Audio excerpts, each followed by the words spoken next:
Hey everyone, in today's video, I am sharing 5 easy tips to help your students start to label their illustrations. Oftentimes, especially in kindergarten and first grade classrooms, labeling is that beginning writing that we are seeing our students do. This is where they're adding a little more detail to their writing by explaining to us what is in their illustrations. And sometimes it's pretty necessary because I don't know everything that's going on in that illustration. So I have 5 fun and easy activities that you can implement in your classroom to really help them develop this skill. If you're ready to hear what they are, give this video a like, subscribe to my channel, and let's get started.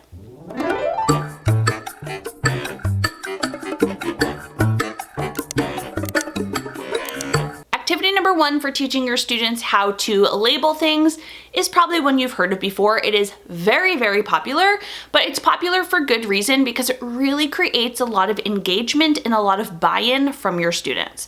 And this activity is called Label the Teacher. Now here are some pictures of it being done in action, but essentially this is your intro lesson. You are telling students what a label is, and you explain the purpose of labeling things so people know what it is. Now, labeling the teacher is a fun one because you can just grab some Post-its and you're like, look, this is my head. And then you write head and you put a Post-it right on your head. The students will giggle and think it's really fun, and then you can ask your students for some suggestions. This is where, again, you get a lot of engagement and a lot of buy-in. What else can I label on my body? Arm, foot. I like to have students actually pair up and we'll talk about it first. So on the rug, we'll be like, what are you going to label? And they'll be like, arm. And then they go back to their desk. They try their best to write arm. This is not generally the time, especially in kindergarten and first grade. Maybe they might not know that ARR pattern there, but they're just trying their best to write it, and then they will go ahead and plop it on my arm. Then they will do foot or leg or whatever they decide to do. It's just a very fun introductory lesson. Activity number 2 for teaching your students about labeling is to use a mentor text. Now, I love to use this book right here. It is called My Map Book by Sarah Finelli. And basically in each page of the book, she has a map of something. It can be like a map of a kid's face, a map of the classroom, a map of your bedroom. And in each of those different maps, different things are labeled. There's probably other great mentor texts that really have a lot of labels. I'm thinking of a lot of nonfiction ones off the top of my head. But again, I like this one because every page has a new map with different labels. And then after we read this book, I challenge my students to make their own map and to label it. Now, oftentimes we will pick something like we will pick make a map of our classroom, make a map of your bedroom, make a map of your house. You can have them choose a few things, maybe the neighborhood park, and then we can try to make that map together and label the different parts. I personally like bedroom the best because everyone is pretty familiar with their bedroom, and they can try to draw that map, and then they can go up and share it with the class by pointing out the different labels. So with this activity, we get to see labels in action, and then we practice making our own. Activity number 3 is to use labeling worksheets. This way students get a lot of practice actually labeling things in real time. By now, students were able to label the teacher so they understand what labels are and what they look like.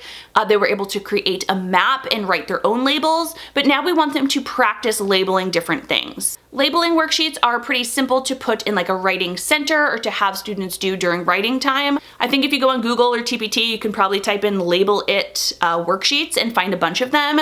In some of my writing mini lessons, I know for August and September, I have some right here. This is what mine look like. Here we have fall labels. And so we just have a big picture of a tree. And this one has a word bank. So we have leaves, trunk, and branches. So students have to decide, where each one goes. They'll copy it over and then they can color in the tree. I also have this exact same picture without the word box, so you can differentiate for your students if you want them to practice really just writing down that first letter that they hear or some of those first sounds. And then again, we have it for apples, and we have it for just like a fall scene here where we have hat, kid, dog, and leaves. There's a few different ones I have in that September pack, so I'll go ahead and link that down in the description, but I think there's a ton out there if you want to take a look. These are just very practical and independent ways for students to identify different parts of a picture and determine what label needs to go where, Or again, if you're using the ones without the word box, then they go ahead and have to practice writing down those first beginning sounds, which I would probably have them do in first grade. Activity number 4 is another fun independent one that I would do during a writing center or during some independent writing time, and that is to use photographs and Post-it labels. Now for this, all you will need is a pack of these Post-it labels right here. I like these because they are a small enough size where students are really only writing like one word on them at a time. And then you'll just need to print off a bunch of photographs for your students. Now I wouldn't pick obscure photographs. I would pick some that look like this, that are very clear to see and things that students might know. We have like sky, bird, mountain, things like that. But what I like about this activity is, unlike the worksheets where the labels are already kind of picked off, right? Like the labels are already pointed to and students have to write down what they are. Here, students get to decide what to label. And I think both are important, but I like having both options available. So I just print off photos like these and I throw them in some plastic sheets, and then students go over with a marker in those Post-it notes and they choose what they see in the photo to go ahead and label.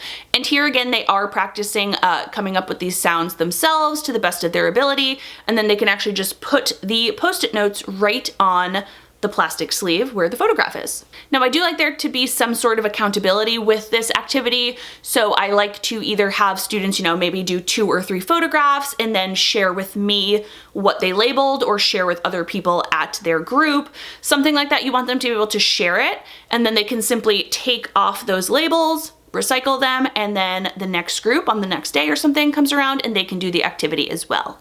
All right, and last but not least, activity number 5 is more of a teaching tip, and this is that you want to model and highlight labeling. And all I mean by that is when you're doing your writing lessons, even after you've moved on from these explicit, labeling lessons and you've moved on to writing sentences or writing a narrative, whatever you're moving to, you still want to model adding labels to your stories. Many of your students are still gonna need that practice. That still might be where they're at developmentally, to write, a letter or two to point out what's in the story.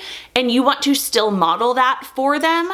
And you also want to praise the labels that have been added. So when you're doing, an author's chair, or you're doing just a quick share at the end of your writing lesson, if you see students that are adding labels to their work, highlight them, praise them, show the class, have them bring up their story and show the labels that they added. I'm kind of just reminding you to not forget about it as the year goes on. So there you have 5 of my favorite activities for teaching labeling with your students. If you have other fun activities and lessons for teaching students how to label, or maybe other mentor texts, drop them down in the comments below. I would love to read about them and maybe try them out with my own kids. And as always, I hope you enjoyed this video. If you did, please give it a thumbs up so I know. Make sure you are subscribed to my channel and click that bell. That way you're notified of every new video. See you in the next one. Bye.